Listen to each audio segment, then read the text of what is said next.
With Charles Barkley talking about how 80% of professional athletes go broke, Sports Illustrated stating that after 2 years of retirement, 78% of former NFL players have gone bankrupt or are under financial stress because of joblessness or divorce. Within 5 years of retirement, an estimated 60% of former NBA players are broke, and numerous retired MLB players have faced similar problems. Now, some of the top reasons on why this may occur for athletes is if they have a lack of financial education, a short career span, problem with spending, external pressures, or legal and personal costs. These have resulted in some of the most well-known athletes that have earned significant money throughout their careers to actually have gone broke at some point. Now, many of the athletes mentioned have since bounced back financially and now openly share their experiences to impact others, and is why at the end of this video I'm going to cover the key lessons to learn from that can help you out whether you're an athlete or not. With that said, to get straight to it, the first athlete to know about is Mike Tyson, who is estimated to have earned $40 million throughout his career. Now, one thing to first know is that the earnings I'm using for each of these athletes are mostly based on their sports career, where they may have earned even more through private endorsements and sponsorships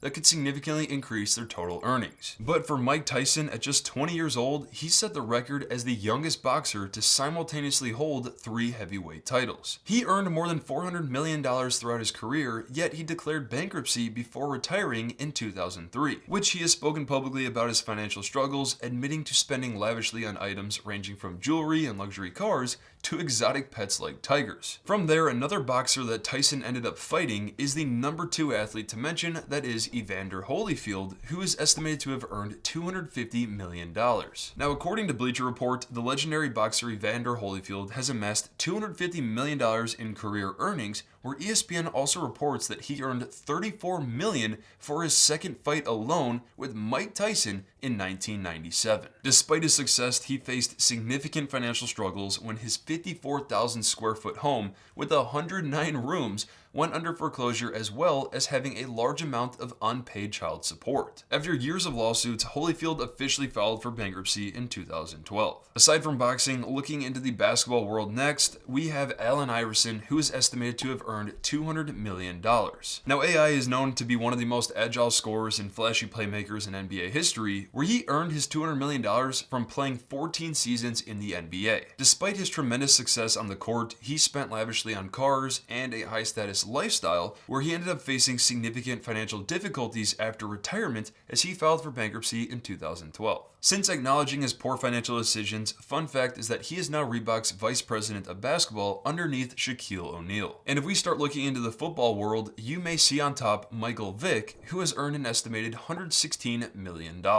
Now, Michael Vick in his prime was a stud quarterback who ended up signing 2 highly paid contracts throughout his career, one being a 10-year, $130 million deal with the Atlanta Falcons in 2005, and a 6-year, $100 million deal with the Philadelphia Eagles in 2011, where $40 million was guaranteed. He ended up playing a total of 13 seasons, ending both contracts early, where it was 6 years with the Falcons and 5 with the Eagles. But his success went downhill really hard as he faced numerous legal battles that went mainstream, primarily related to dogfighting, where he ended up spending time in prison and officially filed for bankruptcy in 2008. But to bring things back to my realm, talking about the basketball world, the next athlete is the former NBA player Antoine Walker, who is estimated to have earned $110 million. Now, it was reported by ESPN that Walker made $110 million in salary, with millions more through endorsements. His biggest financial downfall, though, was being heavily exposed to real estate, where timing hit him really hard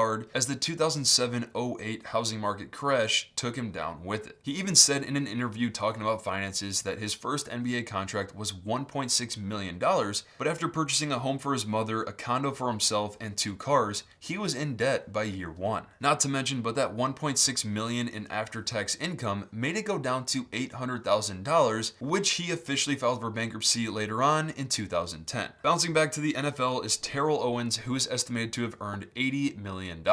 Ranked by the NFL as the number 6 wide receiver of all time, Owens is estimated to have earned $80 million throughout the NFL, where in 2004 he was offered a 7-year, $49 million deal with the Eagles. His biggest financial downfall, though, unfortunately, was due to trusting others to invest and manage his money, where in 2012 he publicly stated that he went bankrupt. Moving on from football, the former NFL All-Star and World Series champion Lenny Dykstra is estimated to have earned $58 million. After earning tens of millions of dollars from 12 seasons played in the MLB, by 2009, Dykstra filed for bankruptcy as he claimed to have owed more than $31 million and had only $50,000 in assets. Aside from that, he has battled through drug and alcohol use and was sentenced to 6.5 months in prison for hiding baseball gloves and other assets that were supposed to be part of his bankruptcy filings. Knowing that, we next have John Daly, known for his powerful golf swing as Long John, who is estimated to have earned $55 million.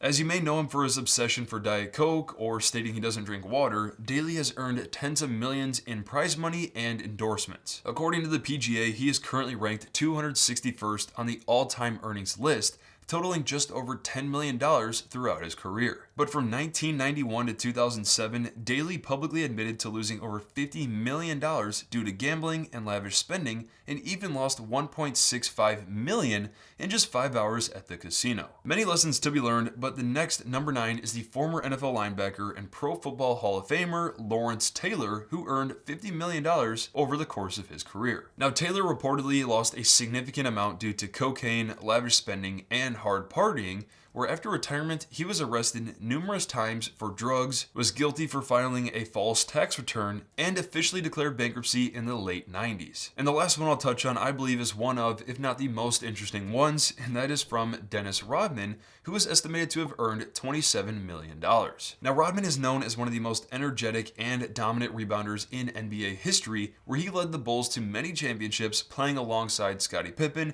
and Michael Jordan. But interestingly enough, his lifestyle is quite out of the ordinary by having a friendship with Kim Jong-un, skipping practice during the NBA Finals to feature in a wrestling show, and a combination of cosmetics, fashion, and partying that gained a ton of publicity. Over time, he has had financial downfalls primarily due to gambling, divorces, and child support payments, where by 2012 he struggled to pay the bills and even faced some time in jail. All in all, these short stories teach valuable lessons that no matter how much you earn, lasting wealth depends on discipline, smart choices, and learning from the mistakes of others. If you want to learn more on this topic, I've created an entire article that I think you may really like that I'll have linked in the description below. And all I ask is that if you do find value in this, that you consider hitting the like and subscribe button for future content like this.